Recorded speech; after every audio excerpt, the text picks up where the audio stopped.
Nesse ano de 2020, nós tivemos um cenário desafiador e mesmo dentro disso tudo, nós tivemos na lista de bilionários mundiais 10 novos brasileiros fazendo parte dessa lista, e nesse vídeo eu quero debater um pouquinho com vocês sobre os meus pontos de vista, trazer alguns pontos de reflexão em relação a isso e principalmente, no final desse vídeo eu quero te deixar uma reflexão sobre o que é que a gente pode tirar de aprendizado desse novo acontecimento, desse novo marco que a gente teve dentro da economia brasileira.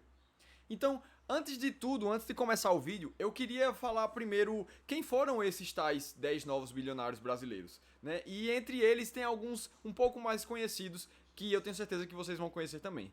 Vamos lá. O David Vélez, que é um dos cofundadores do Nubank, apesar de não ser brasileiro, ele é colombiano, mas a lista considera as pessoas residentes no Brasil. Então o David Vélez está morando aqui e ele foi considerado na lista da Forbes também.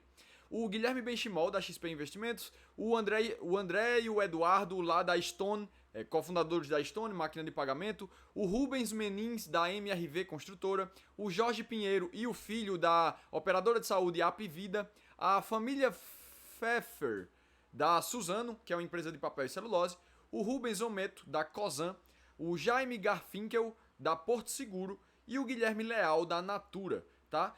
Misturando algumas outras pessoas familiares desses que a gente falou aqui, são em torno de 10 pessoas que são considerados novos bilionários pela Forbes. E a primeira reflexão que eu quero tirar é: o que é que há em comum entre todas essas pessoas? Né? A gente citou várias empresas aqui, mesmo que a gente esqueça o nome das pessoas, mas empresas como XP Investimentos, MRV Construtora, a Natura, a Porto Seguro, o próprio banco Nubank, a própria Stone, a Apvida. O fato é que o primeiro ponto em comum que a gente encontra que todos eles são donos de negócio. Todos eles são empreendedores que não só criaram uma empresa, mas criaram um conceito que passaram a disruptar o mercado de alguma forma. Por exemplo, a XP Investimentos é uma empresa que eu tenho um pouco mais de proximidade e a XP tem mais ou menos 18 anos desde a sua fundação e ela tem transformado completamente o cenário de mercado financeiro no Brasil. Provavelmente, se você me segue aqui e quer saber um pouquinho mais sobre investimentos, um desses fatores é pelo fato da XP Investimentos ter nascido, ou senão, a grande maioria ainda estaria, ainda mais, com seu dinheiro lá na poupança, investindo através dos bancões. Né? Então, a gente entende que tem um trabalho disruptivo. A gente pode falar também da própria empresa do Nubank. Né? Se vocês bem se lembram, quando o Banco Inter e o Nubank chegaram, que foram os dois primeiros a se popularizar, a gente teve aquela criação das contas digitais, sem nenhuma taxa de pagamento, com remuneração na própria conta corrente. Então já foi um trabalho disruptivo por si só. Muito provavelmente hoje você já tem uma conta digital também. A própria Natura, que veio com um conceito de beleza completamente diferenciado. A Apvida, que veio com o tema de ser uma operadora de saúde de baixo custo, para que qualquer pessoa hoje em dia, ou quase qualquer pessoa, consiga ter acesso ao mercado privado de saúde. A Apvida vem fazendo esse papel muito bem. Então, o que existe em comum entre eles é que são criadores de negócios e negócios disruptivos, não só negócios, tá? Essa foi a primeira reflexão que eu tirei. E se a gente parar para pensar, o que é que mudou com essas empresas? Essas empresas já têm muito mais de um ano de fundação. Então o que é que mudou do ano passado para cá? Né?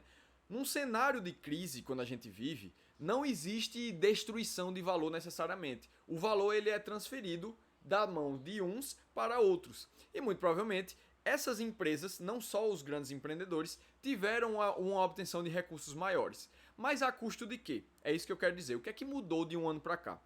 Primeiro, a receita dessas empresas com certeza aumentou muito. E isso traz também um aumento muito grande na carga tributária dessas empresas. Se vocês não têm muita noção de contabilidade, aqui no Brasil, principalmente quando se fala de empresas maiores, a gente tem uma alíquota média de imposto de renda em torno de 30% sobre a receita das companhias. Então, se a empresa, a cada R$1.000 que ela fatura, ela deixa R$300 de imposto de renda para o governo federal. Tá? Então, como a receita dessas empresas aumentou muito, muitas delas dobrando de receita, muito provavelmente, com certeza, a carga tributária também cresceu muito. Puxei um exemplo só da XP para a gente ter uma noção. Só no quarto trimestre de 2020, a XP pagou 300 milhões em imposto de renda para o governo federal. Isso quer dizer que dentro de um ano a XP deixa mais de 1 bi em pagamentos aí de imposto de renda, tá?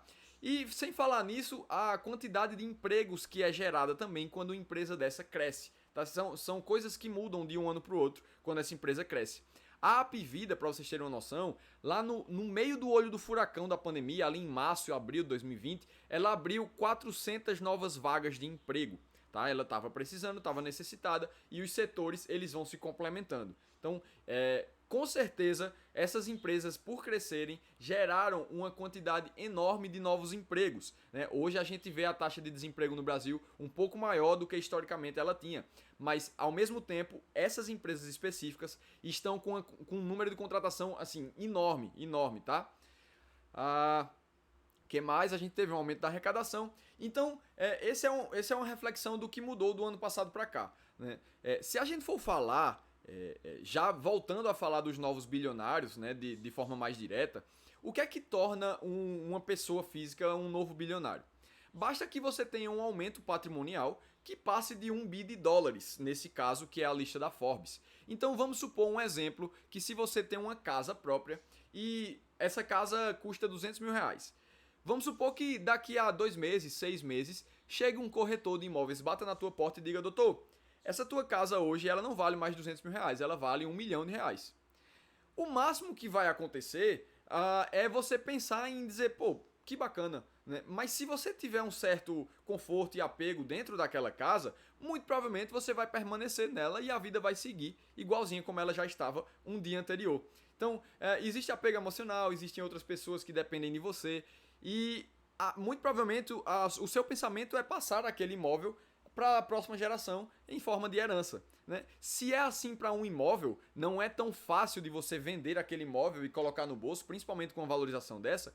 Imagina com uma empresa, onde a gente fala de milhões de funcionários, né, de milhões de ativos imobilizados operando naquela empresa. Então, o que aconteceu com esses novos bilionários foi que as ações das empresas deles mesmos se valorizaram demais. Então, ao olhar aquele novo patrimônio bilionário deles, basicamente nada mudou muito na vida deles, a não ser a segurança de que, pô, eu construí um patrimônio aqui e eu vou conseguir passar para as novas gerações.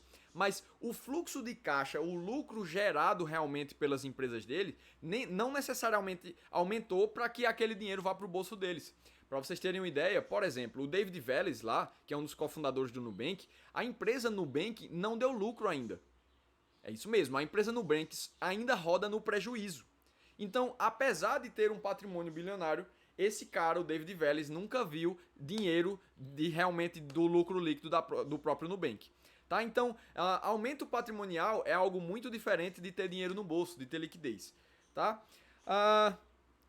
Quando a gente pensa que uma empresa cresce muito de valor patrimonial, a gente precisa lembrar que esses caras aí, eles não são os únicos acionistas da empresa. Existem vários outros acionistas, ao mesmo tempo vários outros funcionários que ao empresa ascender, eles ascendem também. Então, ao haver criação de riqueza por uma empresa, existe criação de riqueza não só para o fundador principal, mas para várias outras pessoas. Se a gente pensar, por exemplo, que sei lá, o David Vélez hoje tem um patrimônio de $2 bi, o Nubank, ele vale com certeza pelo menos umas 100 vezes mais do que isso. Então, onde é que está esse restante de dinheiro?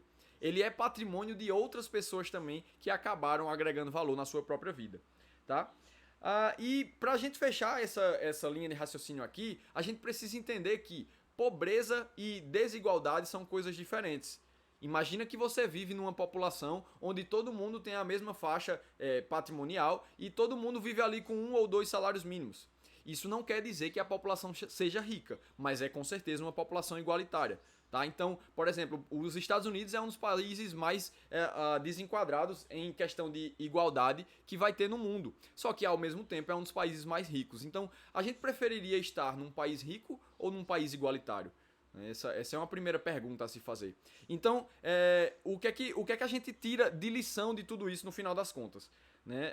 Se a gente parar para fazer um aparato muito próximo, abrindo um parêntese, a carga tributária que a gente paga como pessoa física em cima de um alimento que a gente compra no mercado, por exemplo, chega às vezes até a 30%.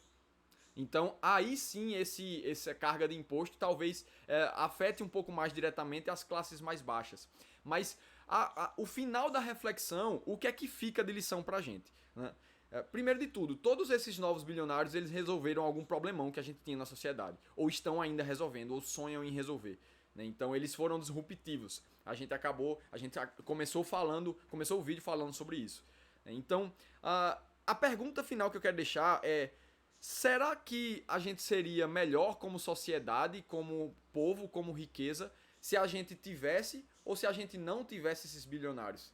Se eles saíssem hoje do país, será que a gente realmente iria agregar? Será que pensar, por exemplo, em fazer uma grande taxação de grandes fortunas vai ajudar ou vai atrapalhar no país como um todo? Essa reflexão que eu quero deixar. E para a gente lembrar também que para haver construção de patrimônio, construção de riqueza, a gente precisa basicamente de duas coisas: disrupção, né, resolver algum problema, agregar valor para a sociedade, e de produtividade. Dentro dos conceitos econômicos, o que mais afeta a nossa criação de riqueza pessoal é o nosso aumento de produtividade. Tá? Então, pessoas como grandes empresários, eles conseguiram muita produtividade através da escala. Eles criaram cada vez mais sistemas, organogramas, para que a mensagem e o serviço ou produto deles chegassem para cada vez mais pessoas. Isso é escala.